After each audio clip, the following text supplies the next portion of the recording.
ಬೆಳ್ತಂಗಡಿಯ ಉದ್ಯಮಿ ಸುದೀಪ್ ರೈ ಆತ್ಮಹತ್ಯೆ ಪ್ರಕರಣಕ್ಕೆ ಸಂಬಂಧಿಸಿದಂತೆ ಅವರ ಪತ್ನಿ ಸೌಮ್ಯ ಶೆಟ್ಟಿಯನ್ನ ಕಾರ್ಕಳ ಪೊಲೀಸರು ಬಂಧಿಸಿ ನ್ಯಾಯಾಲಯಕ್ಕೆ ಹಾಜರುಪಡಿಸಿದ್ದಾರೆ. ನ್ಯಾಯಾಲಯ 14 ದಿನಗಳ ನ್ಯಾಯಾಂಗ ಬಂಧನ ವಿಧಿಸಿದೆ.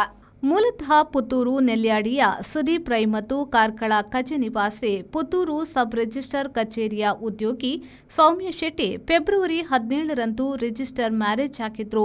ಬಳಿಕ ಸುದೀಪ್ ಮತ್ತು ಸೌಮ್ಯ ಕಾರ್ಕಳ ಜೋಡು ರಸ್ತೆಯ ಬಂಗ್ಲೆಗುಡ್ಡೆ ಕಜೆ ಎಂಬಲ್ಲಿ ವಾಸವಾಗಿದ್ರು. ಮಾರ್ಚ್ 17ರಂದು ಸುದೀಪ್ ಕಾರಿನಲ್ಲಿ ತನ್ನ ತಾಯಿಯೊಂದಿಗೆ ಪೂಜಾ ಕಾರ್ಯಕ್ರಮದ ನಿಮಿತ್ತ ಕಡಬ ತಾಲೂಕಿನ ನೆಲ್ಯಾಡಿಪೇಟೆಯ ಸಮೀಪ ಹೋಗುತ್ತಿದ್ದಾಗ ಸೌಮ್ಯ ಸ್ಕೂಟಿಯಲ್ಲಿ ಬಂದು ಅಡ್ಡಗಟ್ಟಿ ಅವಾಚ್ಯ ಶಬ್ದಗಳಿಂದ ಬೈದು ಜೀವ ಬೆದರಿಕೆ ಹಾಕಿದ್ದಳು ಎಂದು ದೂರಲಾಗಿತ್ತು. ನಂತರ ಸುದೀಪ್ ಕಾರ್ಕಳಕ್ಕೆ ಹೋಗಿದ್ದು ಮಾರ್ಚ್ 22ರಂದು ಸುದೀಪ್ ವಿಷ ಸೇವಿಸಿ ಆತ್ಮಹತ್ಯೆಗೆ ಯತ್ನಿಸಿದ್ದು ಮಾರ್ಚ್ 24ರಂದು ಚಿಕಿತ್ಸೆ ಫಲಕಾರಿಯಾಗದೆ ಮಂಗಳೂರಿನ ಆಸ್ಪತ್ರೆಯಲ್ಲಿ ಮೃತಪಟ್ಟಿದ್ರು.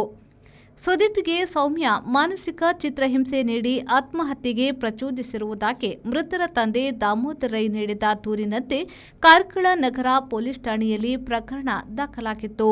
ಪ್ರಕರಣದ ತನಿಖೆಯನ್ನ ಏಪ್ರಿಲ್ 1ರಂದು ಜಿಲ್ಲಾ ಪೊಲೀಸ್ ಅಧೀಕ್ಷಕ ಹರಿರಾಮ್ ಶಂಕರ್, ಕಾರ್ಕಳ ನಗರ ಪೊಲೀಸ್ ಠಾಣಾ ಪ್ರಭಾರ ಪೊಲೀಸ್ ನಿರೀಕ್ಷಕ ಮಂಜಪ್ಪ ಡಿಆರ್ ಅವರಿಗೆ ವಹಿಸಿದ್ರು. ಅದರಂತೆ ತನಿಖೆ ನಡೆಸಿದ ಪೊಲೀಸರು ಪ್ರಕರಣದ ಸಾಕ್ಷ್ಯಾಧಾರಗಳನ್ನು ಸಂಗ್ರಹಿಸಿ ಪ್ರಾಥಮಿಕ ತನಿಖೆ ನಡೆಸಿ ಸಾಕ್ಷ್ಯ ಪುರಾವೆಗಳಿಂದ ಆರೋಪಿ ಸೌಮ್ಯ ಶೆಟ್ಟಿಯನ್ನ ಬಂಧಿಸಿ ನ್ಯಾಯಾಲಯಕ್ಕೆ ಹಾಜರುಪಡಿಸಿದ್ದಾರೆ. ನ್ಯಾಯಾಲಯ ಆರೋಪಿಗೆ 14 ದಿನಗಳ ಕಾಲ ನ್ಯಾಯಾಂಗ ಬಂಧನ ವಿಧಿಸಿದೆ. ಬ್ಯೂರೋ ರಿಪೋರ್ಟ್, ವಿ4 ನ್ಯೂಸ್, ಕಾರ್ಕಳ.